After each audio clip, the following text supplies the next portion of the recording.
میری بہنوں کو بھی اگر میری بات اچھی لگ رہی ہو تو وہ نذرانہ ایک جیب سے نکال کے دوسری جیب میں رکھے، ٹھیک ہے؟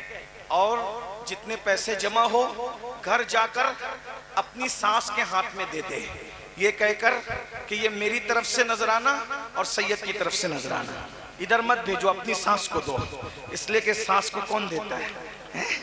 ہاں، ساس کو مرد دیتے، ساس کو عورتیں نہیں دیتی۔ جب عورتیں نذرانہ ساس کو دینے لگے گی تو کسی گھر میں جھگڑا ہی نہیں ہوگا، ہے نا بھائی؟ ہاں، مولانا کو نذرانہ دیتے ہو، ساس کو بھی دو، سسر کو بھی دو، گھر میں کبھی جھگڑا نہیں ہوگا۔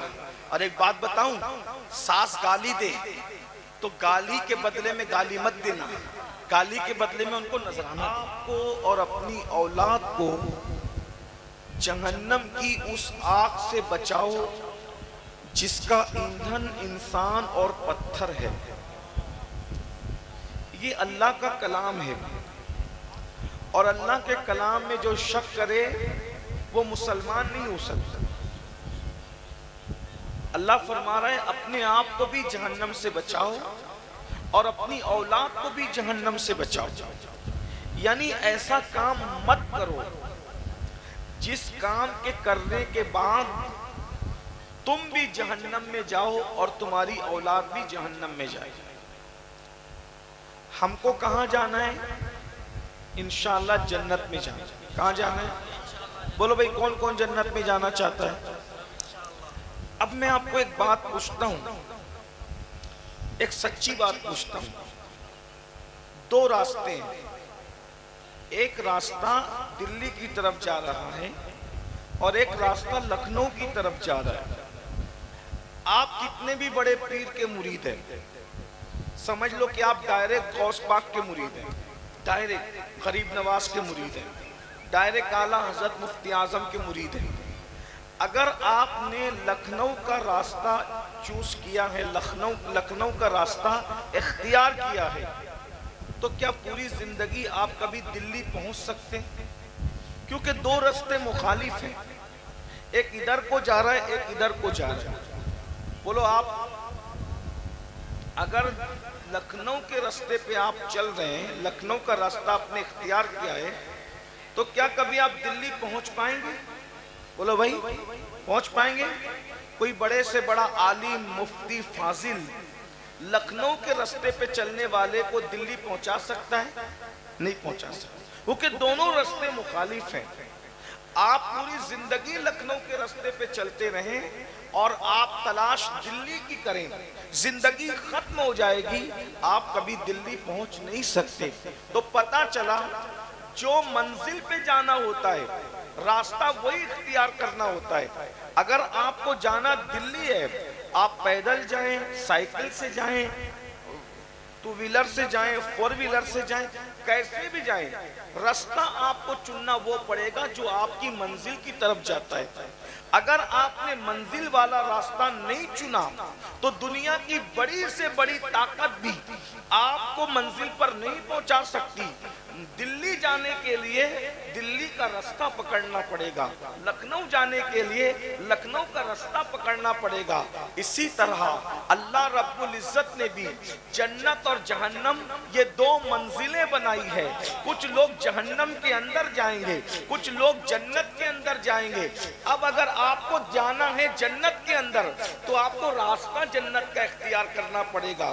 اگر پوری زندگی آپ جہنم کا راستہ چلتے رہے اور آپ نے سوچا کہ میں پوری زندگی جہنم کا راستہ چلوں گا اور پھر غوث پاک مجھے جنت میں لے جائیں گے، غریب نواز مجھے جنت میں لے جائیں گے، اعلیٰ حضرت جنت میں لے جائیں گے، مفتی اعظم جنت میں لے جائیں گے، یہ لوگوں کے پاس طاقت تو ہے جنت میں لے جانے کی، لیکن اصول بھی ہوتے ہیں، راستہ جیسا ہوگا مسافر وہیں پر پہنچے گا۔ تو میرے بھائیوں اب مجھے بتاؤ، جنت میں سب جانا چاہتے ہو، راستہ کون سا اختیار کیا ہے؟ ہے؟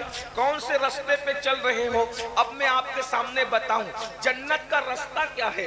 یہ کوئی سڑک نہیں ہے، جنت کا راستہ ہے نمازوں کی پابندی، جنت کا راستہ ہے سچ بولنا، جنت کا راستہ ہے جھوٹ سے بچنا، جنت کا راستہ ہے نشے سے بچنا، جنت کا راستہ ہے خود بھی اپنے گھر کی عورتوں کو پردے کا پابند بنانا، جنت کا راستہ ہے صراط مستقیم پر چلنا، جنت کا راستہ ہے علماء سے محبت کرنا، جنت کا راستہ ہے اولیاء سے محبت کرنا، جنت کا راستہ ہے رمضان شریف کے روزے رکھنا، جنت کا راستہ ہے اللہ نے استطاعت دی ہے تو حج کرنا، جنت کا راستہ ہے حلال روزی کھانا، جنت کا راستہ ہے اپنی نگاہوں کی حفاظت کرنا، اور جہنم کا راستہ کیا ہے؟ گانے سننا، جہنم کا راستہ کیا ہے؟ جھوٹ بولنا، جہنم کا راستہ کیا ہے؟ جھوٹی قسمیں کھانا، جہنم کا راستہ کیا ہے؟ گندی فلمیں اور پکچریں دیکھنا، جہنم کا راستہ کیا ہے؟ عورتوں کا بے پردہ رہنا، جہنم کا راستہ کیا ہے؟ حرام لقمے کھانا۔ اب بتاؤ، یہ میں نے نہیں کہا، یہ اللہ رسول نے کہا، اللہ رسول کی باتیں میں تم تک پہنچانے آیا ہوں۔ اب ذرا اپنے آپ میں ڈوب کے سوچو، جانا جنت میں چاہتے ہو اور راستہ جہنم کا پکڑ کر کے رکھے ہو، تو بتائیے ہمیں جنت میں کون لے جا سکتا ہے؟ یاد رکھنا، مرنے کے بعد پچھتاؤ گے، صرف پچھتاؤ گے کہ ہم نے علماء کی بات نہیں سنی، ہم نے اللہ کے رسول کی حدیثوں پہ توجہ نہیں دی، ہم جلسے تو کرتے تھے، جلسوں میں ہزاروں روپے لاکھوں لاکھ روپے خرچ کرتے تھے۔ بولو یہ جلسہ کیسے ہوا؟ تم سب کی محنتوں سے ہوا۔ کیوں جلسہ کر رہے ہو؟ جلسہ اس لیے کر رہے ہو کہ ہم لوگ عزت حاصل کریں گے، جلسہ اس لیے کر رہے ہو کہ بھیڑ اکٹھا کریں گے۔ ارے بھیڑ اکٹھا تو ہر جگہ ہو جاتی ہے، اگر بھیڑ اکٹھا کرنا تھا تو کسی مداری کو بلا لیتے، ڈگڈگی بجا کے بندر نچاتا، وہاں بھی بھیڑ جمع ہو جاتی، کوئی سیاسی لیڈر آتا وہاں بھی بھیڑ جمع ہو جاتی۔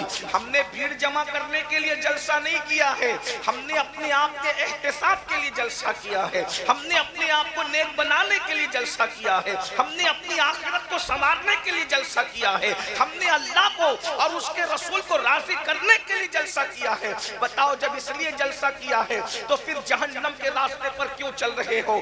جو جانتے ہیں وہ جانتے ہیں، جو نہیں جانتے وہ سن لو۔ اللہ کے بندو، ہم میں کسی میں بھی طاقت نہیں ہے کہ اللہ کے عذاب کو برداشت کر سکے۔ اللہ کا عذاب اتنا خطرناک ہے کہ ہم اللہ کے عذاب کو برداشت نہیں کر سکتے۔ اتنا مجھے بتاؤ میرے بھائیوں، اگر ہمارے سر میں درد ہو، ذرا بتائیے، اگر ہمارے سر میں درد ہو، ہم سر کا درد برداشت نہیں کر پاتے، اب مجھے بتانا میرے بھائیوں، ہم اتنے کمزور ہیں، میری ماں اور بہنیں بھی بیٹھی ہوئی ہے، ہماری بچیاں بھی چھوٹی چھوٹی بیٹھی ہوئی ہے، مجھے بتاؤ، ارے جب سر کا درد برداشت نہیں کر سکتے تو گناہ کی وجہ سے جب اللہ جہنم میں تمہیں عذاب دے گا تو کیا برداشت کر سکو گے؟ آئیے میں کچھ عذاب آپ کو سناؤں، اللہ کا عذاب جو جہنم کے اندر ہے، کیونکہ میں نے جہنم کے بارے میں آیت پڑھی ہے۔ خدا کے لیے اللہ تمہیں سمجھا رہا ہے، اے میرے مومن بندو، اے میرے نبی کے غلاموں، اے میرے نبی کے عاشقوں، اے میرے نبی کا کلمہ پڑھنے والوں، اے میرے نبی کا دم بھرنے والوں، اے میرے نبی کے نام پر تن من دھن کی قربانی دینے والوں، جہنم میں نے بنائی تو ہے، میں تمہیں جہنم میں ڈالنا نہیں چاہتا۔ اپنے آپ کو بھی جہنم سے بچا لو، اپنی اولاد کو بھی جہنم سے بچا لو۔ کیسے بچاؤ گے؟ آؤ اللہ کے رسول کی بات پر اگر یقین ہے تو رسول اللہ کی بات سنو، میری نہیں، میری اوقات کیا ہے کہ میں بات کروں، زبان میری ہے، حدیث رسول اللہ کی ہے۔ اب دھیان سے سننا، اگر تم مومن ہو تو رسول اللہ کی بات پہ یقین کرو۔ میرے اور تمہارے رسول فرماتے ہیں، میں معراج کی شب معراج جب میں نے جہنم کا مشاہدہ کیا، جب میں نے جہنم میں جھانک کر کے دیکھا تو آقا فرماتے ہیں میں نے دیکھا کچھ لوگ ایسے تھے جن کے سروں کو بڑی بڑی چٹان کس کو کہتے ہیں؟ گول گول جو بڑے پتھر ہوتے ہیں اس کو چٹان کہتے ہیں۔ بڑی بڑی چٹان سے لوگوں کے سروں کو کچلا جا رہا تھا۔ یہ کون کہہ رہا ہے؟ اللہ کے رسول کہہ رہے ہیں۔ اگر حضور کی بات مانتے ہو تو تھوڑی دیر احساس کرو، تھوڑی دیر غور کرو۔ اللہ کے رسول فرما رہے ہیں کہ میں نے دیکھا کہ چٹانوں سے لوگوں کے سر کچلے جا رہے ہیں، اور جب چٹان ان کے سر پہ ماری جاتی ہے تو ان کے سر ایسے پس جاتے ہیں جیسے لوہے کو چنے پر مارو، ہتھوڑے کو چنے پر مارو تو چنا جیسے پس جاتا ہے، ویسے لوگوں کے سر پس رہے ہیں، لوگوں کے سر ریزہ ریزہ ہو رہے ہیں۔ اللہ اکبر۔ وہ رسول رحمت للعالمین ہماری ماؤں سے زیادہ ہم سے پیار کرتے ہیں، ہمارے باپ سے زیادہ ہم سے پیار کرتے ہیں، بلکہ ہمارے نبی کی شان تو یہ ہے کہ ہمارے نبی اپنی جان سے زیادہ اپنی امت سے پیار کرتے ہیں۔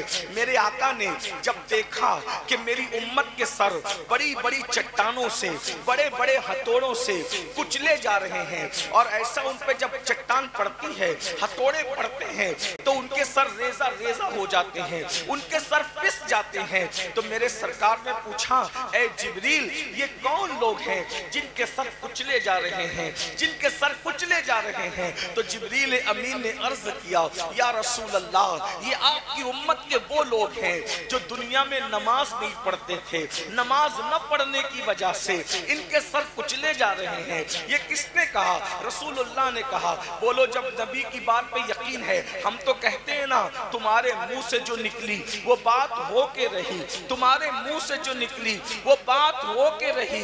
اللہ اکبر۔ میرے بھائیوں ذرا بتاؤ جب نبی کی ہر بات سچ ہے تو پھر تم نماز کیوں نہیں پڑھتے؟ تمہارے سر کچلے جائیں گے، تم برداشت کر سکو گے؟ میرے بھائیوں میری بہنوں، جب ہم سر کا درد برداشت نہیں کر سکتے تو وہ جہنم کا لوہا، وہ جہنم کے آگ کا بنا ہوا ہتھوڑا، وہ جہنم کی آگ کی بنی ہوئی بڑی بڑی چٹانیں جب نماز چھوڑنے کی وجہ سے ہمارے سر کچلے جائیں گے تو ہمارا کیا بنے گا؟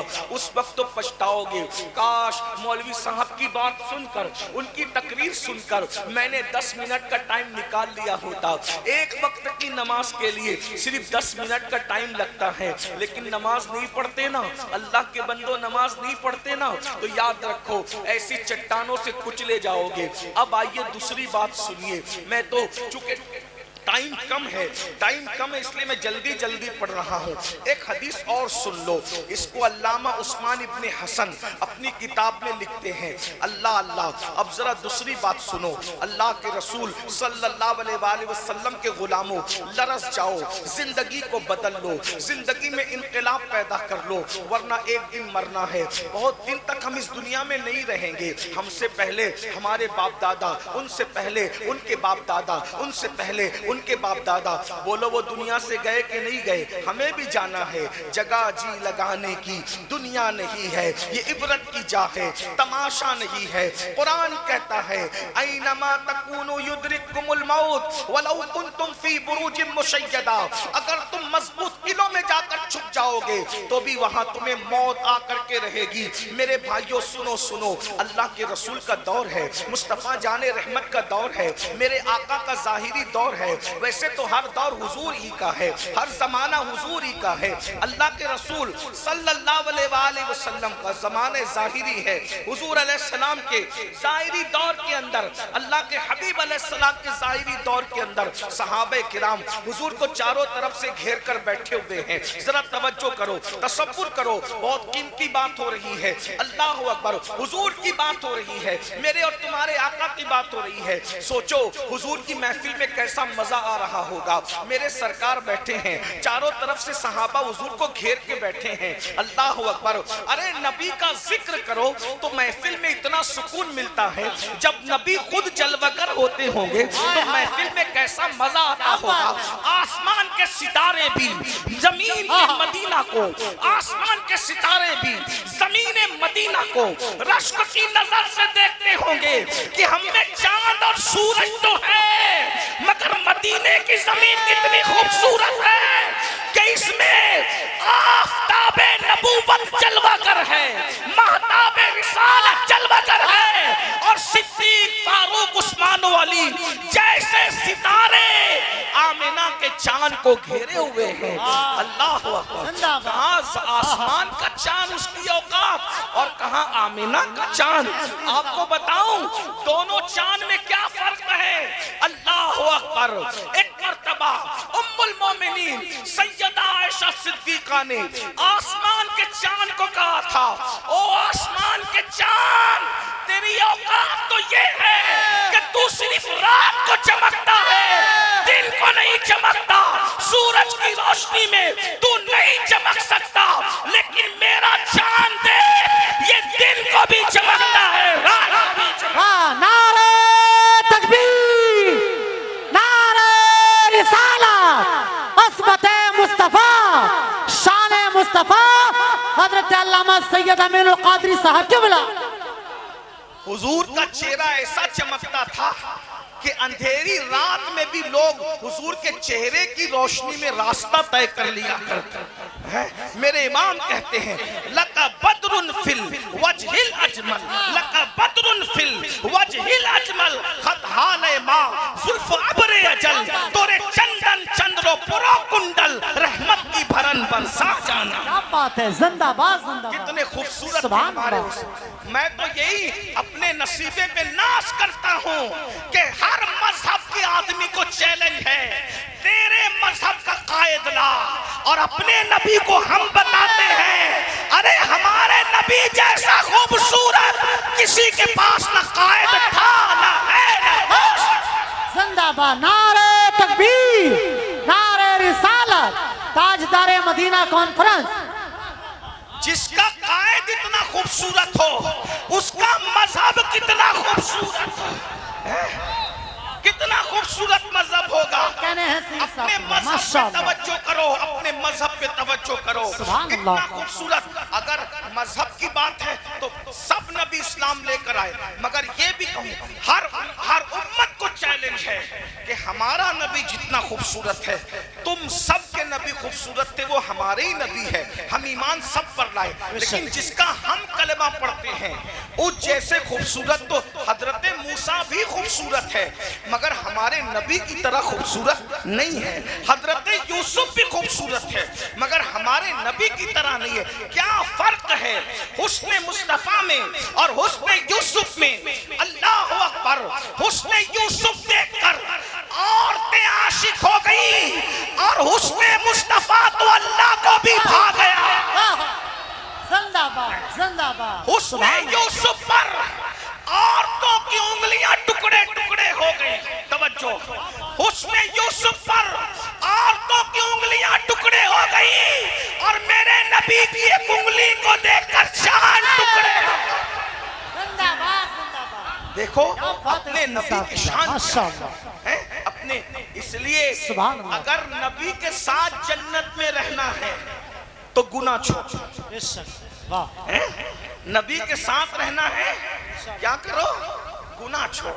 دیکھو ابھی ایک بات بتاؤں، مجھ جیسا گنہگار گرا پڑا، میرے قریب بیٹھنے کو کتنے لوگ کوشش کر رہے ہیں نا، حالانکہ میں تم سب میں گنہگار، تم سب مجھ سے اچھے.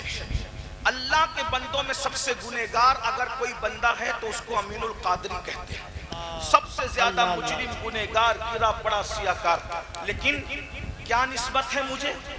رسول اللہ سے اتنی نسبت ہے کہ ہم ان کے گھرانے میں پیدا ہو گئے. تو آپ ہمارے قریب بیٹھنے کے لیے ایک دوسرے کو دھکے مار رہے ہیں. مسافہ یہاں ہم ہیں تو ہمارے قریب آنے اتنے تڑپ رہے ہو، قیامت میں ہم ہوں گے پتہ نہیں کہاں، لیکن رسول اللہ سب کو نظر آئیں گے. سبحان اللہ. رسول اللہ سب کو نظر آئیں گے. تو بولو حضور کے قریب کون پہنچے گا؟ وہاں کوئی سورسز سے نہیں پہنچے گا، وہاں کوئی کسی کی چاپلوسی سے نہیں پہنچے گا، وہاں کوئی کسی کے ذریعے سے نہیں پہنچے گا. اگر نبی کے قریب رہنا ہے تو جو دنیا میں گناہ چھوڑ دے گا اس کو نبی کے قریب میں بٹھایا جائے گا. زندہ باد. سبحان اللہ. اگر نبی کے قریب رہنا ہے تو بولو ارے علماء کے پاس بیٹھنے میں اتنا مزہ آتا ہے تو نبی کے ساتھ بیٹھنے میں کتنا مزہ آئے گا. میرے امام کہتے ہیں زمین و زمان تمہارے لیے، مکین و مکان تمہارے لیے، چنین و چنا تمہارے لیے، بنے دو جہاں تمہارے لیے، دہن میں زبان تمہارے لیے، بدن میں حجا تمہارے لیے، جمائے یہاں تمہارے لیے، اٹھے بھی وہاں تمہارے لیے. جنا میں چمن، چمن میں سمن، سمن میں فبن، فبن میں دلہن، سزائے میں ہن، پیسے میں نن، یہ امن و امان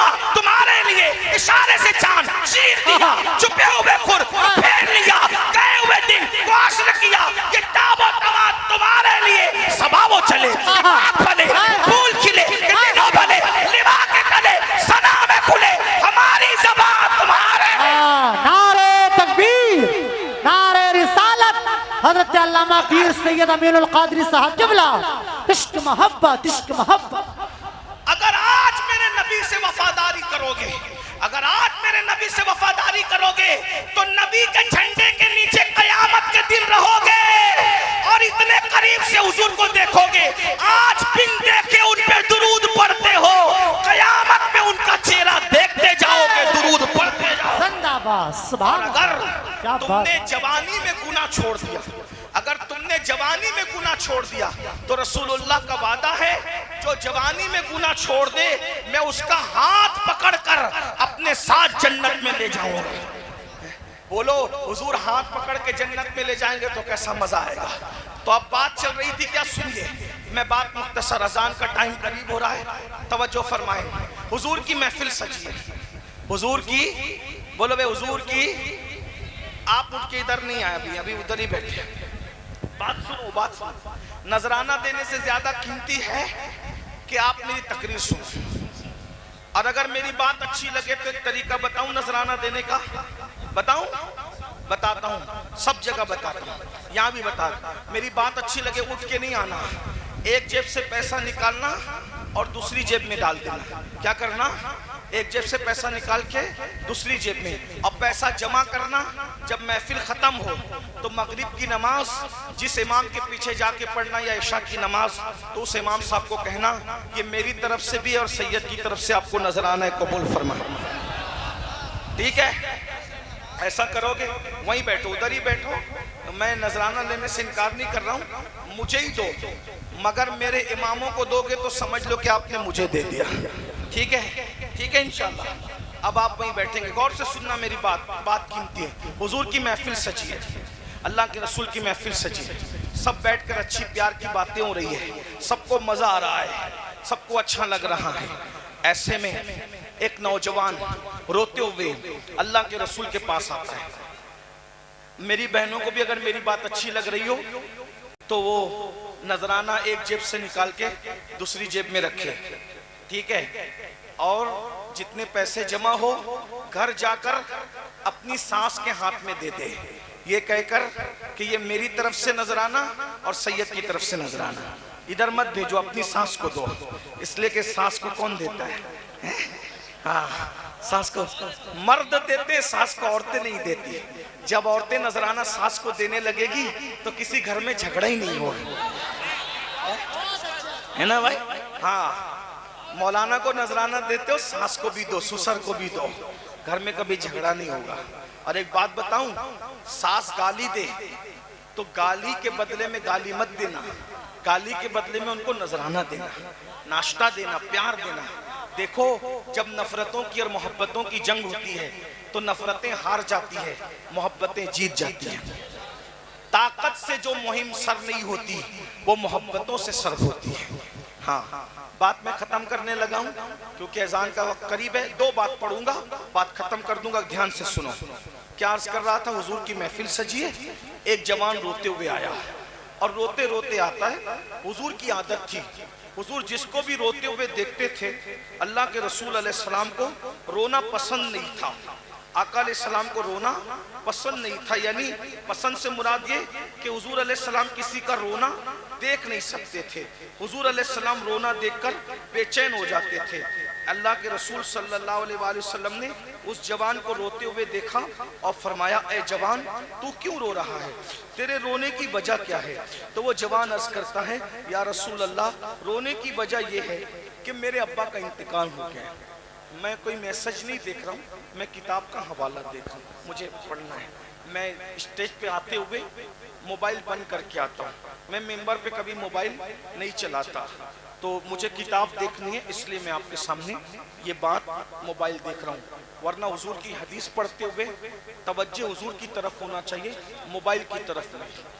اور ایک بات بتاؤں، حضور کی حدیث کا اتنا ہی احترام کرو کہ حضور اگر ہمارے سامنے موجود ہوتے تو ہم کتنا احترام کرتے ہیں، اتنا ہی حضور کی حدیث کا احترام۔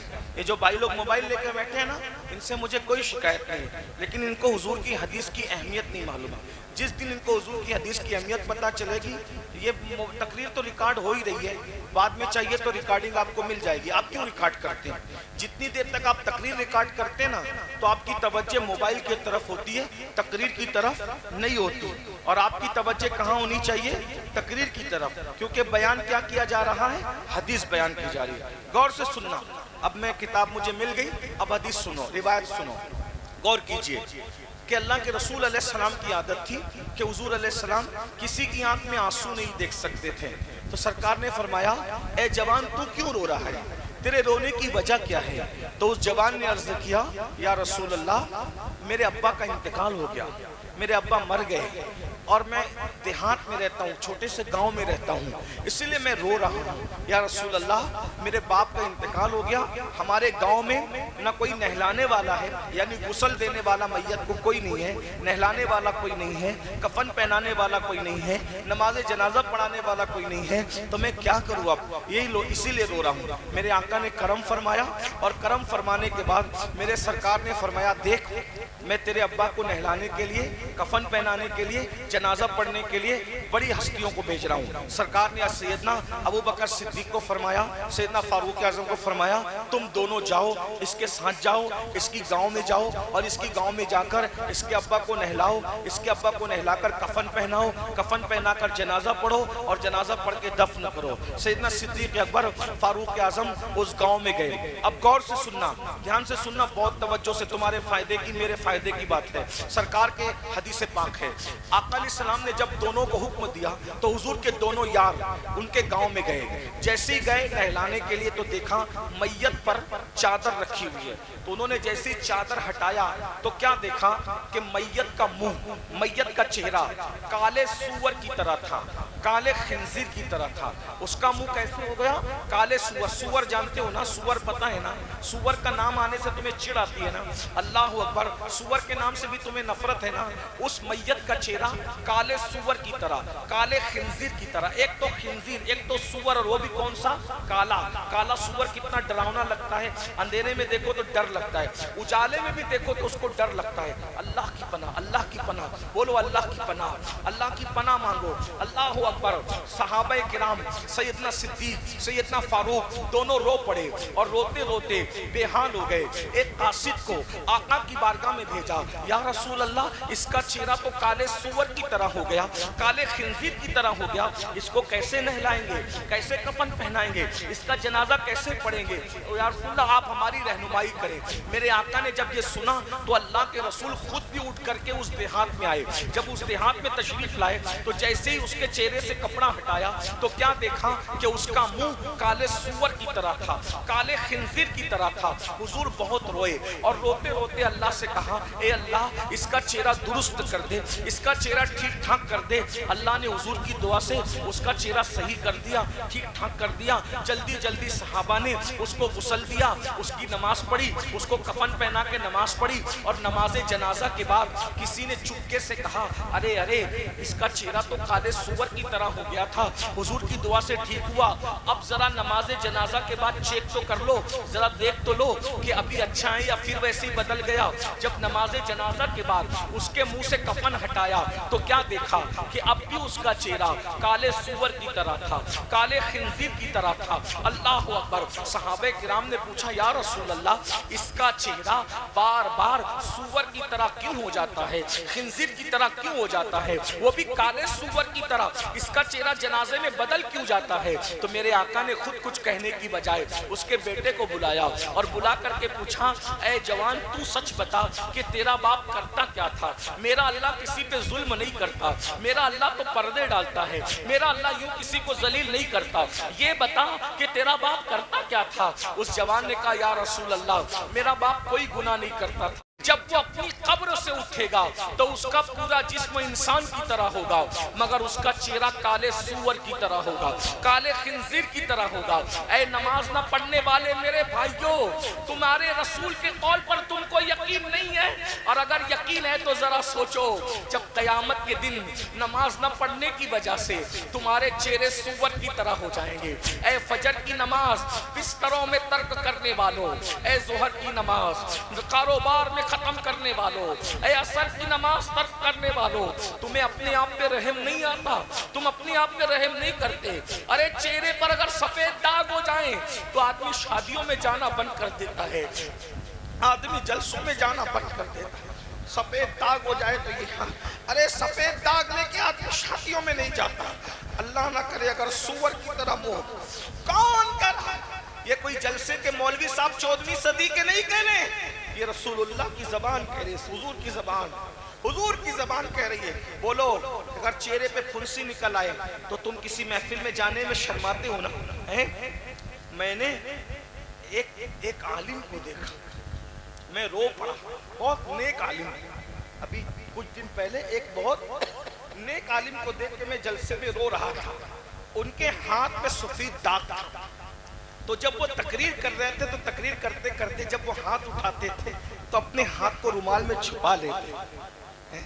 بیماری تو اللہ دیتا ہے, اور جس کو بیماری دیتا ہے اس کے درجات بھی بلند. نیک آدمی ہے لیکن اللہ نے ان کو وہ بیماری دے دی. اللہ کی مرضی, اللہ جس کو جو چاہے بیماری دے دے. تو جب وہ ہاتھ چھپا کر کے تقریر کرتے تھے تو میں نے دیکھا تو میری آنکھ میں آنسو آ گیا. مجھے خیال ہے, اے اللہ, انسان سفید داغ جلسے میں نہیں بتا پاتا, جب اس کا منہ نماز نہ پڑھنے کی وجہ سے کالے سور کی طرح ہوگا, کالے خنزیر کی طرح ہوگا, تو یہ تیری بارگاہ میں منہ لے کر کیسے جائے گا؟ آج کتنے لوگ ہیں جلسے میں آئے ہو, ظہر پڑھی, عصر پڑھی, فجر پڑھی, نہیں پڑھی, اکثر لوگوں نے نہیں پڑھی. اور رسول اللہ نے کیا فرمایا؟ جو نماز نہیں پڑھے گا جب وہ اپنی قبر سے نکلے گا تو اس کا منہ کالے سور کی طرح, کالے خنزیر. ایک وقت کی نماز کے لیے صرف 10 منٹ کا ٹائم لگتا ہے, 10 منٹ سے زیادہ نہیں. 5 وقت کی نماز کے لیے 50 منٹ کا.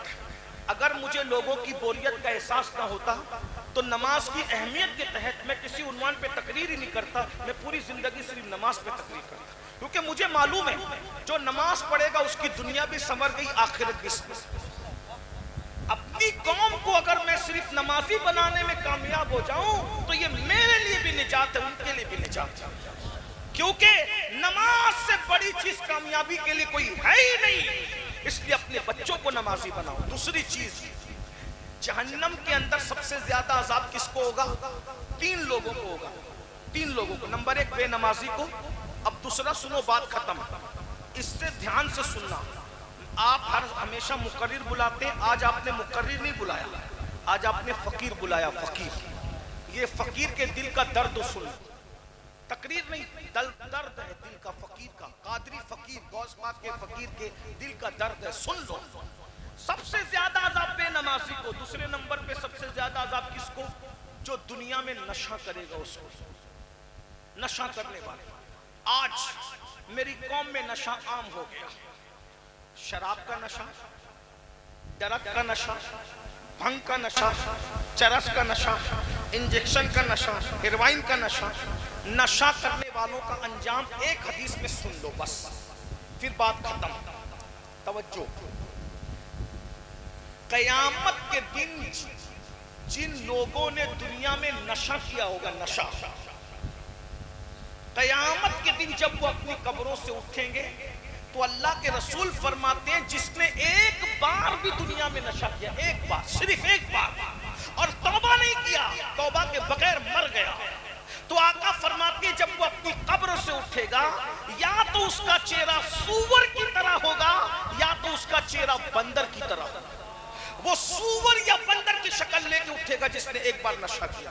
اور حضور کیا کریں گے اس کے ساتھ؟ توجہ, اللہ کے رسول فرماتے ہیں جب نشہ کرنے والا اپنی قبر سے اٹھے گا تو اس کی آنکھوں سے خون بہ رہا ہوگا, اور جن چیزوں سے اس نے دنیا میں نشہ کیا ہوگا وہ نشے کی چیزیں اس کے گلے میں لٹکی ہوئی ہوگی, اور اس کے پورے جسم پہ, نشہ کرنے والے کے جسم پہ سانپ اور بچھو چپکے ہوئے ہوں گے, اور اس کے منہ سے پاخانہ نکل رہا ہوگا, منہ سے پاخانہ, وہ پاخانے کی الٹی کر رہا ہوگا. نشہ کرنے والے میرے جوانوں, جو دوست تمہیں کتا گولی کی طرف, نشے کی گولی کی طرف, انجیکشن کی طرف, نشے کی طرف لے جاتے ہیں, وہ تمہارے دوست نہیں ہیں, وہ تمہارے دشمن ہے. دشمن, اللہ کے رسول نے فرمایا جو نشہ کرتا ہے میں محمد اس سے بیزار ہوں, اس کے ساتھ میرا کوئی رشتہ نہیں ہے, قیامت کے دن میں اس کے ساتھ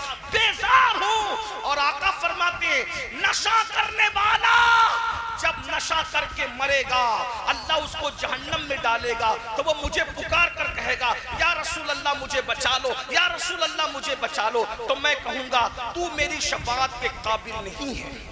حضور علیہ السلام کہیں گے او نشہ کرنے والے تو میری شفاعت کے قابل نہیں ہے۔ بولو دنیا میں نشہ کر، فلمیں دیکھ کر، پکچر دیکھ کر، بلکہ آؤ ایک حدیث سنو، دردناک حدیث۔ میرے آقا فرماتے ہیں اگر کوئی نشہ کرے تو نشہ کرنے والوں کے ساتھ تم اپنا رشتہ مت رکھو، نشہ کرنے والے کو پہلے سمجھاؤ، اگر مانتا ہے تو ٹھیک ہے۔ نشہ کرنے والا اگر پتہ چل جائے کہ یہ بندہ نشہ کر رہا ہے تو نشہ کرنے والے کو پہلے سمجھاؤ، مانتا ہے تو ٹھیک ہے، نہیں مانتا اس کا بائیکاٹ کرو۔ آقا فرماتے ہیں نشہ کرنے والے سے تعلق مت رکھو، نشہ کرنے والے سے رشتہ مت رکھو۔ اب نشہ کرنے والے سے رشتہ رکھنے کا انجام کیا ہے سنو۔ آقا فرماتے ہیں جس نے نشہ کرنے والے کو ایک لقمہ کھلایا، لقمہ، تو آقا فرماتے ہیں نشہ کرنے والے کو جو کھانا کھلائے گا ایک لقمہ، اللہ اس کے جسم پر قیامت کے دن سانپ اور بچھو مسلط کرے گا۔ جس نے نشہ کرنے والے کی کوئی حاجت پوری کی گویا اس نے اسلام کو ڈھانے پر مدد کی، جس نے نشہ کرنے والے کو قرض دیا اس نے مسلمان کے قتل پہ مدد کی۔ حتیٰ کہ آقا فرماتے ہیں نشہ کرنے والا اگر تمہاری محفل میں آئے اس کو عزت کے ساتھ اپنے پاس مت بٹھانا، اگر تمہیں پتا چل جائے کہ اس نے نشہ کیا پہلے سمجھاؤ، نہیں مانے اس کو اپنے ساتھ مت بٹھانا۔ آقا فرماتے ہیں اگر تم نشہ کرنے والے کو اپنے پاس عزت سے بٹھاؤ گے تو اللہ قیامت کے دن تم کو اندھا اٹھائے گا، اندھا۔ بتاؤ جب نشہ کرنے والے کو اپنے پاس بٹھانے، یہ مولانا اگر پتا چلے کہ کوئی بندہ نشہ کرتا ہے پھر بھی اللہ کے رسول کے منع کرنے کے بعد مولانا اپنے پاس نشہ کرنے والے کو بٹھائے تو اللہ مولانا کو اندھا اٹھائے گا، تو جو خود نشہ کرتا ہے اس کا کیا انجام ہوگا؟ بتاؤ جب نشہ کرنے والے کو عزت سے بٹھانے والے مولانا کو اللہ اندھا اٹھا رہا ہے تو جو نشہ کرتا اللہ اس پہ کتنی ناراضگی کا اظہار کرے گا، اس کو کیسا؟ اس لیے میرے بھائیوں قُوْ أَنفُسَكُمْ وَأَهْلِكُمْ نَارًا، اپنے آپ کو بھی جہنم سے بچاؤ، اپنی اولاد کو بھی جہنم سے بچاؤ، جہنم کے راستے پہ مت جاؤ۔ اور اللہ کے رسول فرماتے ہیں التائب من الذنب کمن لا ذنب لہ، کہ گناہ سے توبہ کرنے والا ایسا ہے جیسے اس نے گناہ کیا ہی نہیں ہے۔ توبہ کر لو اللہ سب معاف کر دے گا، توبہ کے دروازے کھلے اللہ سب معاف کر دے گا۔ سچی توبہ کرو، بولو توبہ کرتے ہو؟ سورج غروب ہو رہا ہے، توبہ کا وقت ہے، سب توبہ کرتے ہو؟ سب کرو گے؟ ارے توبہ کرنے والے کے بارے میں میرے آقا فرماتے ہیں جب کوئی جوانی میں توبہ کرتا ہے تو اللہ 70 دن تک آسمان میں نور کی کنڈیلیں جلاتا ہے، اور فرشتے ایک دوسرے سے کہتے ہیں آج ایک جوان نے توبہ کی ہے، اسی خوشی میں اللہ نے نور کی کنڈیلیں جلائی۔ توبہ کرنے والے کے لیے اللہ فرماتا ہے ان اللہ یحب التوابین، کہ بے شک توبہ کرنے والا اللہ کا محبوب ہے۔ توبہ کرتے ہو؟ سب کرو گے سب توبہ؟ بھائیوں کیسے کیسوں نے توبہ کی، اللہ نے قبول کیا۔ اب مغرب کا ٹائم ہو گیا، ہے نہیں وقت، ورنہ میں آپ کو ایک واقعہ بتاتا تو آپ کو پتا چلتا کہ توبہ کرنے والا کہاں پہنچتا ہے۔ بس اتنا سن لو کہ ویسے میں نے تقریروں میں کئی جگہ کئی واقعات بتائے، یہاں اب میں واقعہ نہیں بتاتا، صرف اتنا کہتا ہوں توبہ کر لو۔ توبہ جو کر لیتا ہے اگر ہزاروں سال گناہ کر کے بھی کوئی توبہ کرے نا تو اللہ اس کو توبہ کرنے والوں کو گناہ سے ایسے پاک کر دیتا ہے جیسے وہ ابھی اپنی ماں کے پیٹ سے پیدا ہوا۔ آؤ تم سب ہم سب مل کر دنیا میں جتنے گناہ ہوئے جہاں جیسے ہوئے سب سے توبہ کرو، لیکن ایک بار توبہ کرو گے تو دوبارہ پھر اس گناہ نہیں کرنا، کیونکہ جو توبہ کر کے پھر گناہ کرتا ہے تو اللہ کہتا ہے میرے ساتھ مذاق مت کر۔ اللہ کیا کہتا ہے؟ میرے ساتھ مذاق مت کر، پھر اللہ ناراض ہوتا ہے۔